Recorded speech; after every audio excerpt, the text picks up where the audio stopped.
Marlboro country is everywhere, anywhere in the land. High fidelity.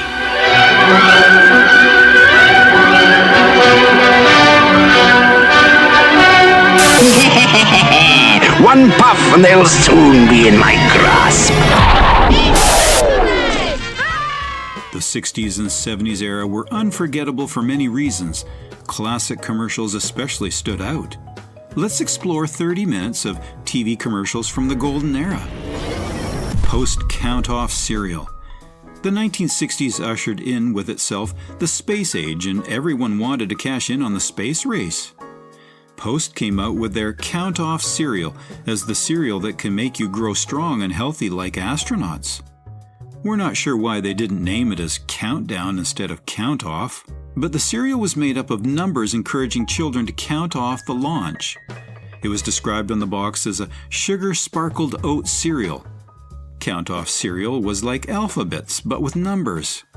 With a free map that was full of space-age trivia, this cereal quickly became the center of attention for those kids that were fascinated by the space age. A favorite breakfast activity was trying to eat cereal in the form of a countdown while imagining a rocket launch going on in an imaginative launch pad. KoolAid. Have you ever called out for KoolAid Man, waiting for him to burst out of the walls with his iconic "Oh yeah" catchphrase? Well, you're not alone.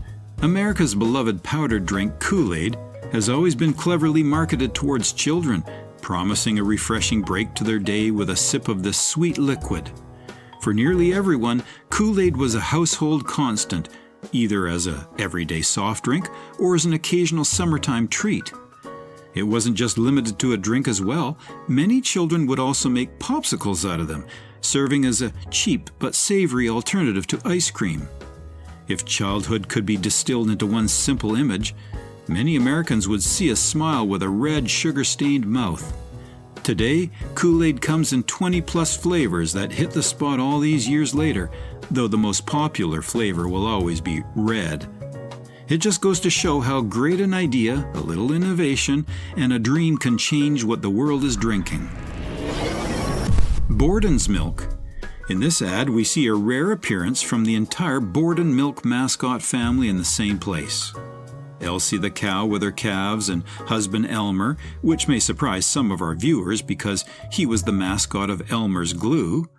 Those who grew up in the days of the milk doors can vividly remember the Bordon milkman's punctual visit every morning.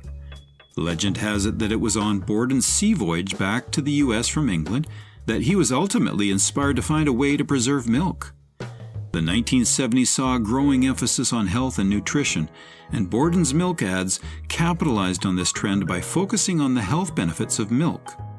The ads typically centered around themes of family, health, and nutrition. McDonald's commercial. Grab a bucket and mop. Scrub the bottom and top. We find it quite ironic that they're singing about hygiene and clean floors in this ad while walking on the counters with their shoes on, but that's just 1970s ads for you. This McDonald's ad from 1971 will take you back to the times when McDonald's restaurants were bright and clean and the staff was warm and welcoming. The ad has very distinct McDonald's-type color schemes, which is crucial in building memory structures. McDonald's always had great ad campaigns, jingles that stuck in your head without having to resort to catchy pop tunes, and creativity that did not follow weird and crazy trends like today. For many families in the 1970s, it was a treat to go out to a McDonald's. Ads like these serve as a reminder to simpler times when customer service was the main priority of fast food franchises. Mr. Yuck. If you were ever a cheeky little kid with a knack for going through cupboards and drawers without adult supervision, you may have come face to face with the infamous Mr. Yuck. Mr. Yuck was created as a part of a greater movement to promote awareness for poisonous substances in the household in order to prevent dangers to children. It replaced the skull and bones symbol because that symbol represented adventure more than danger, and kids won't be scared off as easily. The ads featured scary creatures and an ominous song with appearances from the memorable Mr. Yuck symbol in order to instill terror in children. This green-faced symbol of horror has been protecting children ever since. It was used as stickers on household products that were harmful and should be kept out of reach, such as cleaning supplies, medications, and other chemicals. Tupperware. In the 1960s and 1970s, Tupperware was a staple food storage container in American households. Every housewife was always on the lookout for the next best Tupperware set she can get her hands on. These rather simple but convenient plastic containers took domestic America by storm, cementing their place in every American kitchen, so much so that the Guinness Book of World Records has declared Tupperware as one of the greatest inventions of the 20th century. With their patented locking lids that made burping sounds as they expelled air from their containers, Tupperware storage units were a 1950s kitchen revelation. Tupperware parties were the reason for the widespread fame of Tupperware, as it was the only way housewives could buy the product lines from a Tupperware saleswoman. From storing leftovers and pantry staples to organizing items in the refrigerator, freezer, and even on the go, Tupperware provided endless possibilities for efficient storage and organization. Space food sticks. At the peak of the space age, many companies were innovating with their products in order to make them look as futuristic as possible. Pillsbury decided to commercialize their space food as space food sticks for an American public that was still captivated by the prospect of space travel. If astronauts could eat space food, why couldn't the rest of the American public? Originally, they had an astronaut on the box and were wrapped in that white-coated aluminum packet. Convinced they were eating the very treats that sustained our brave astronauts, children were more than happy to chew on the not-quite chocolate bars that were space food sticks. The consumer version of the perfectly balanced energy snack was slightly modified, and a shorter version of the food sticks eaten by astronauts. Ideal Toys Rocket Launcher. 3, 2, 1. We have liftoff, Mission Control. Who wouldn't want to be in command of their own rocket launch, right? That's why in the 1960s, Ideal Toys came out with a toy that gave you control over a launch pad. The commercial typically showcased the toy in action, demonstrating how the countdown control rocket launcher worked. This included highlighting the toy's features, such as the ability to count down to a launch and the actual launching mechanism. This realism helped children feel like they were part of an actual space mission. Now, whether the rocket actually made it to the moon or not, well, that's a question for another day. Levi's 501's commercial. There was a stranger who came into our town. He was tall and had eyes that could look right to the bottom of you. We might have welcomed him, except for one thing. This ad couldn't get more 1970s with its psychedelic effect, evil deadpan narration, and the classic Levi's. Levi's were an American icon, and the advertising campaigns for them in the 1970s played a crucial role in cementing their status as a cultural staple. The ad perfectly encapsulates the psychedelic and trippy vibes that the hipsters era brought with itself. It's a throwback to the days when things were built to last, and if you look back, originally the jeans were work overhauls made for miners during the California Gold Rush. They were rugged, didn't get spoiled easily, and could be worn over regular trousers. Levi's have been right there during very important eras in history, worn by everyone from civil rights activists to musical icons. Extension phones. Up until the 1960s, most of the phones in use were black, and for decades each home had only one. But in the late 1960s, phones of different styles and in many different colors began to be manufactured, and ads like this were used to convince people to have multiple telephones installed in each house. Phone regulations meant that all the phones were owned and installed by various phone companies instead of the house owners. The phone company would come out and put in working jacks in any room they wanted to put a phone in. All phones were supplied by the phone company, and you could pick the color and later the style. It wasn't until the 1980s that plug-in phone jacks became common and that customers could purchase phones of their own. Sears Telegames. Back in the 1970s, Sears wanted to sell everything with their own brand name, whether it was the Sanyo TV or the Atari game console. Sears Telegames were a rebranded version of the Atari 2600. Atari was unknown to most people, whereas Sears was a catalog in everyone's home and was basically the general store for the entire country, and so it turned out to be a win-win situation for both parties. Atari and other game consoles like it have always been a cherished childhood memory for those who grew up in the 1970s and so on. Games like Pac-Man, Space Invaders, and Asteroids became household names and cultural icons. Despite the primitive graphics and sounds, children used their imagination to fill in the gaps, turning pixelated characters and simple sound effects into rich, immersive experiences. Lego ad. Over the decades, Lego has built its reputation in the toy industry brick by brick, literally. These simple cubes and rectangles kept generations of children innovating and using their imagination to have an enjoyable time. The primary message in Lego ads was the limitless possibilities for creativity that the bricks offered.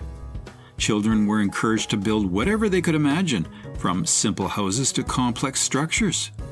This Just Imagine series of ads encouraged children to just imagine what they could build with Lego, emphasizing the endless possibilities and creative freedom. The same enthusiasm might not have been shared by the parents, though, whose biggest nightmare was stepping on a Lego brick and going through one of the most painful experiences you can have. Boy Scouts ad. The 1970s were all about finding yourself and going on adventures. And what better way was there for adventurous teenagers than to join the Boy Scouts? Be prepared. Are you ready to take the lead?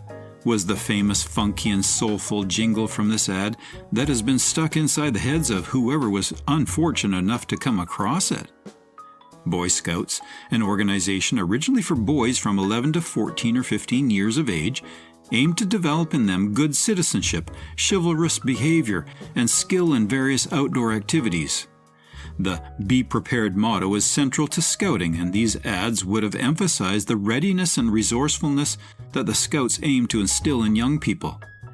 The ads showcased a variety of outdoor activities such as camping, hiking, fishing, and other adventures, capturing the excitement and fun of being a Scout. Burger King Whopper. Burger King, the place where you eat like a king, but on a budget. In the 1970s, the McDonald's versus Burger King war was at its peak. Each fast food giant was trying to win over their customers' attention with their secret weapons, the Big Mac and the Whopper. The Big Mac burger was originally dreamed up in order to give customers a bigger, meatier option with quarter-pound patties between each bun. The Whopper consists of a 4-ounce flame-grilled beef patty, a sesame seed bun, lettuce, tomato, pickles, ketchup, and onion slices, along with mayonnaise. The Whopper was marketed as a burger, which was bigger and better than typical fast food options. This emphasis on size and value was a reoccurring theme in their ads. Dental Health Public Service Announcement. Public service announcements, or PSAs, were quite common on television in the 1960s, and every association would feature their PSAs educating the public. Using animation and clever narration, dental health public service announcements from the 1960s were designed to educate the public about the importance of oral hygiene and to promote good dental practices. These ads urged the viewers to incorporate regular visits to the dentist in their schedule to make sure their pearly whites were always shining and safe from diseases. In the 1960s, there was a growing awareness of the importance of preventative health care, and dental health was a significant part of this movement. World Trade Center Observation Deck. In the 1970s, when the World Trade Centers were still the tallest buildings in the world, the iconic observation decks would advertise visits for tourists, making it a major tourist attraction. Visuals included the famous Manhattan skyline, the Hudson River, the Statue of Liberty, and beyond, promising a breathtaking view of New York City. The observation deck offered a memorable experience for the whole family, something that they will cherish for the rest of their lives. After all, as the ad says, it's hard to be down when you're up at the top of the world. Beech Nut Natural Baby Food. Beech-Nut was the second largest manufacturer of baby food in the 1970s and 80s. Their all-natural fruit gels were the baby's favorite and the mom's first choice as well. With their iconic 1960s actor smiles that may seem creepy to our modern viewers, these ads advertised ready-made baby food that would save mothers the time and effort to prepare a meal for their babies. Nutritional content was a significant focus, and the ads highlighted the use of natural, wholesome ingredients in Beech-Nut baby food. Post-cereal corn Crackos. Who needs an alarm clock when you're munching down on Crackos at breakfast, waking up the whole house? In the golden age of cereals, many food consumer brands were innovating and coming up with creative ways to make children buy their cereals. From numbered cereals to cereal that would crack in your mouth, many brands emerged with their cereal that would set them apart from their competitor. Post came up with Crackos, a cereal that would crackle in your mouth like tiny fireworks were going on in there. This ad is one of the rare first colored ads to be featured on television. Animated characters, often included playful mascots, were used to make the commercial more engaging. Weebles Wobbles.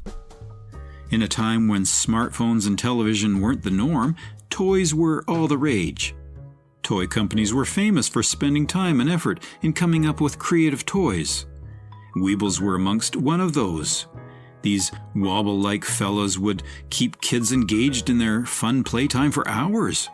Made with the same simple egg-shaped design, the varieties were endless and kids would compete to collect many sets like the circus or the haunted house Weebles.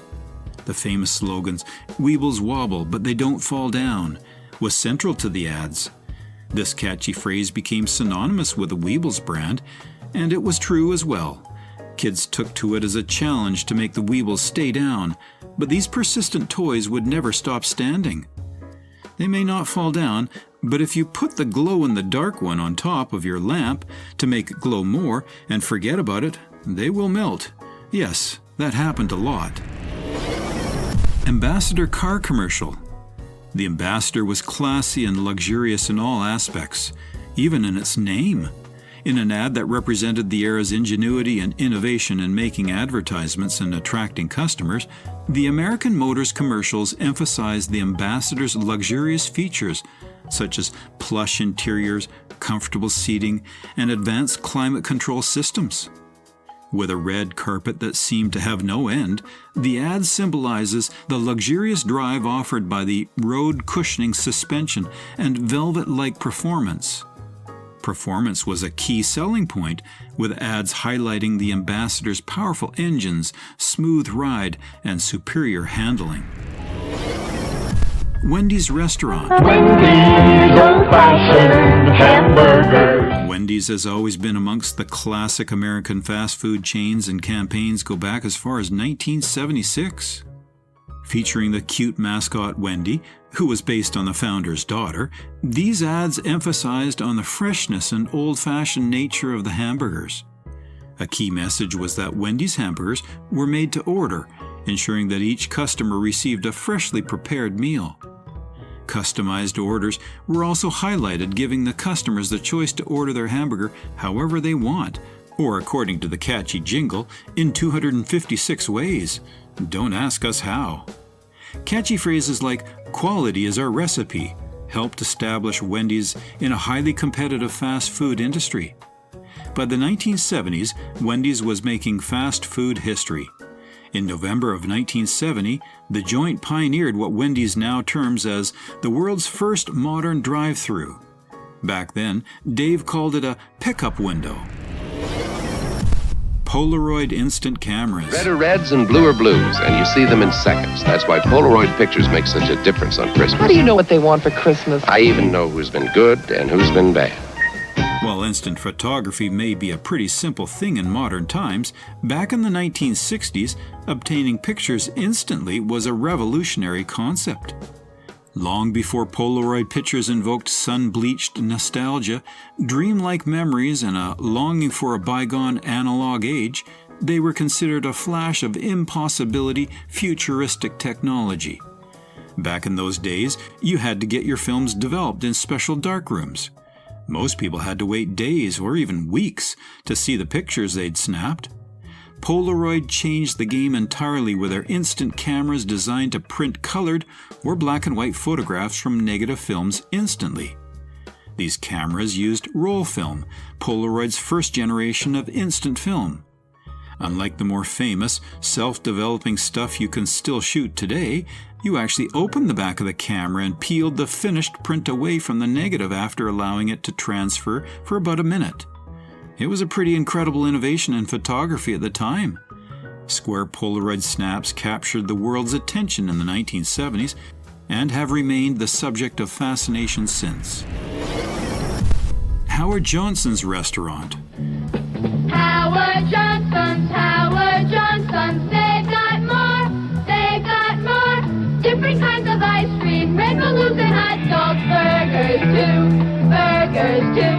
Howard Johnson's, better known as Hojo's, was once a great American fast food joint. In the 1950s and 60s, the restaurant chain affectionately known as Hojo's was a can't-miss attraction for baby boomer kids being carted around in the car by their greatest generation parents. It started off as a humble ice cream parlor franchise, and as American highways expanded, so did Hojo's, which served classic comfort food and offered affordable hotel accommodations.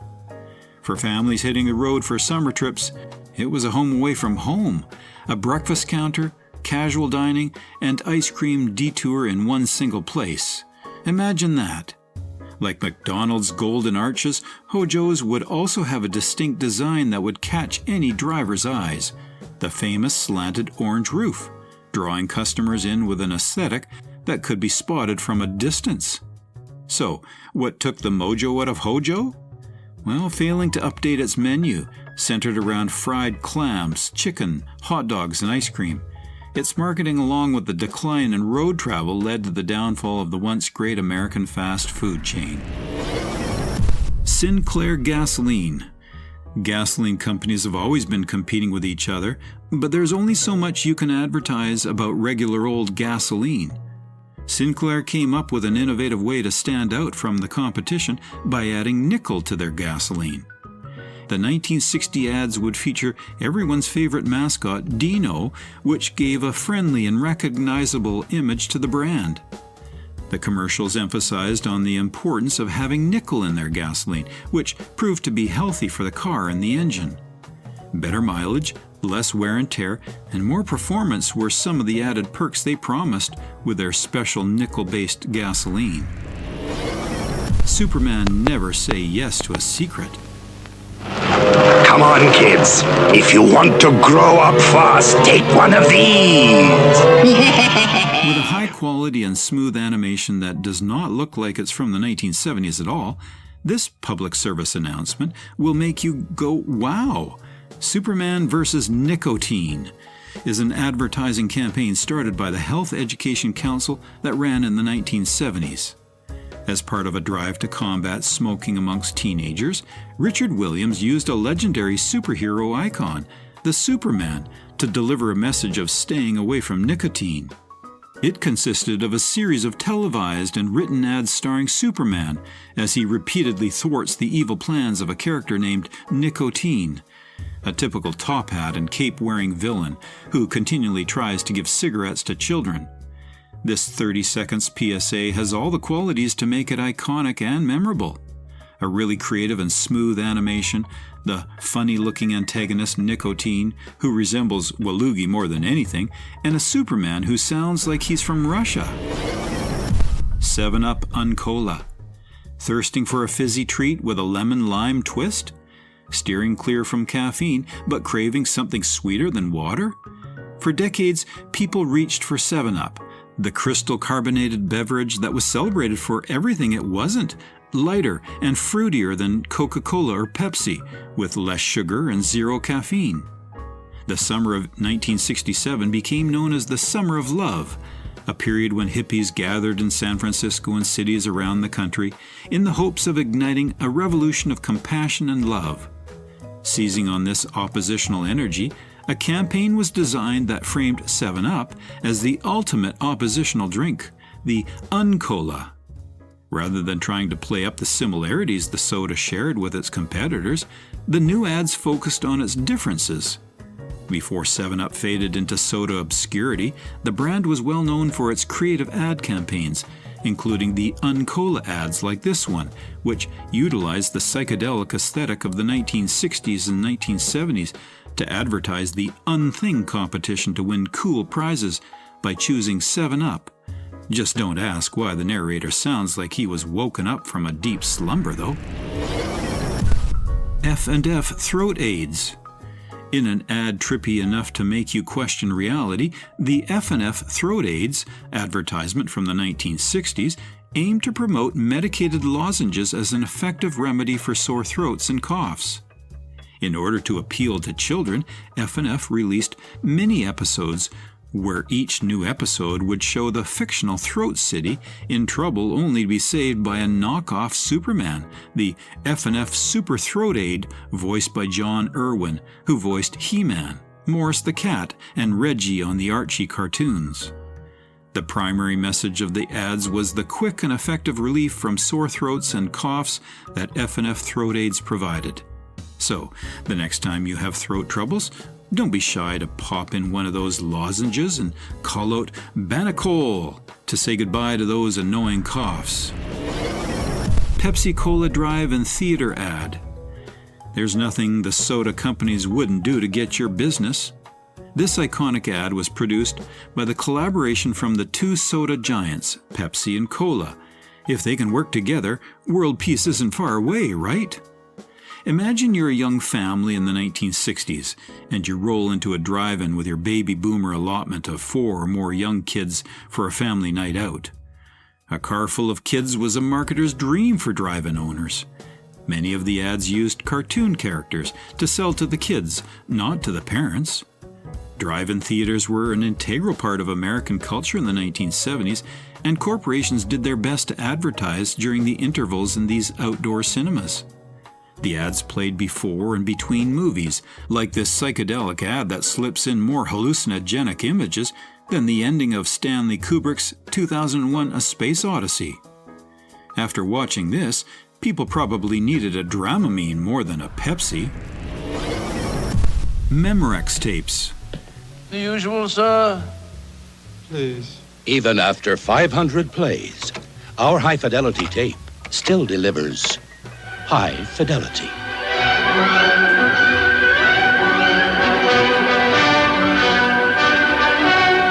If you ever find yourself going through old boxes in your attic, you may eventually come across a box filled with huge rectangular tapes that look like a giant goofier version of cassettes. These old relics were called Memorex tapes. Memorex, a well-known brand for audio and data storage, became particularly famous for its line of cassette tapes in the 1970s and 1980s. Is it live or is it Memorex? This iconic slogan became the hallmark of Memorex's marketing campaign. The ad suggested that Memorex cassette tapes could reproduce sound so accurately that it was indistinguishable from a live performance. The most famous endorser was jazz singer Ella Fitzgerald. In the commercials, she would sing a note that shattered a glass, followed by the playback of her recording on a Memorex tape, which would also shatter the glass, implying that the tape's quality was as good as the live performance. Burger King ad. At a time when fast food joints weren't consumer-friendly, Burger King made a revolutionary change in their customer service by allowing customers to make their burgers customized. Other places like McDonald's wouldn't cater to how you wanted it. The burger was the burger whether you liked it or not. Launched in 1974, the Have It Your Way campaign was one of Burger King's most successful and enduring advertising strategies. Let us serve it your way. All right. It was the counter to the McDonald's assembly line restaurant model, where you could serve as many customers as quickly as possible. The jingle, "Hold the pickles, hold the lettuce, special orders don't upset us, all we ask is that you let us serve it your way," became synonymous with the brand. As a kid, when they called your order over the microphone, you felt like royalty, like an actual Burger King. Kmart ad. The familiar sights and sounds are still there in the memories of the regular shoppers. The scuffed and faded floor tiles, the relentless beige on beige color scheme, the toddlers' clothes and refrigerators, and pretty much everything in between. This Kmart ad reminds us of the once giant retail store web that spread all over America. In post-war America, these shopping centers were at the top of the hill, the crown of commerce. The primary focus of Kmart ads was on the savings customers would achieve by shopping there. They highlighted low prices, discounts, and sales events. For a time, Kmart had a little bit of everything. You could shop for your kids' back-to-school supplies, get your car tuned up, and grab a meal without leaving the premises. Marlboro ads. While tobacco ads may have been banned on TV since 1970, some might remember the moving image of a man on horseback, cloaked in a duster, charging across the plains. This was Marlboro Man, the most powerful mascot in American tobacco marketing in history. With ads that made you wonder if you were watching a Clint Eastwood movie, the Marlboro ads focused on themes of rugged masculinity, independence, and the American frontier. In times when smoking was widespread and not regarded as something that could be fatal, the ads were specifically targeted at men, using the Marlboro Man to create a strong association between the brand and traditional notions of masculinity. These were the 30 ads from the 1960s and 1970s that will definitely unlock some memories. Comment below and let us know your favorite ads from our list. Don't forget to like, share, and subscribe.